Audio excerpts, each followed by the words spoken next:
Sekarang kita sampai di episode kelima di serial ini. Buat yang mau cek video-video sebelumnya udah gue bikin playlistnya di YouTube ini. Cek ke home dan cek di playlist serial akhir zaman. Di episode kelima sampai ketujuh nanti kita akan membahas tentang trilogi akhir zaman.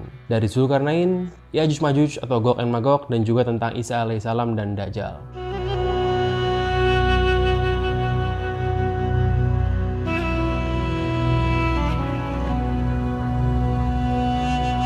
Yang pertama kita akan bahas tentang Zulkarnain. Siapa itu Zulkarnain? Zulkarnain merupakan sebuah tokoh legenda di dalam kitab suci agama-agama Abrahamik dari Judaism, dari Kristen sampai ke Islam. Di Islam sendiri, Zulkarnain diceritakan di dalam surat Al-Kahfi banyaknya. Di ayat 80-an sampai 100 itu menceritakan tentang kisah Zulkarnain yang bertemu dengan Gog and Magog. Di trilogi akhir zaman ini gue akan banyak mencari sumber dari kitab suci, dari sejarah, dan juga dari sains. Sekarang kita jawab dulu siapa itu Zulkarnain. Diceritakan di Al-Quran di ayat 84 dan 85, Zulkarnain adalah seseorang yang mempunyai kedudukan di bumi dan jalan dia itu selalu dimudahkan oleh Tuhan, oleh Allah Subhanahu wa Ta'ala. Jadi diceritakan dia ini punya kerajaan, dia seorang raja dan dia pergi ke arah barat. Dia pergi ke tempatnya matahari terbenam. Bisa dibilang di ujung kerajaannya, di tempat di mana matahari itu terbenam di laut yang berlumpur hitam. Lautnya warnanya hitam. Dan dia menemukan suatu kaum yang tidak beragama. Agama di sini bukan agama Islam,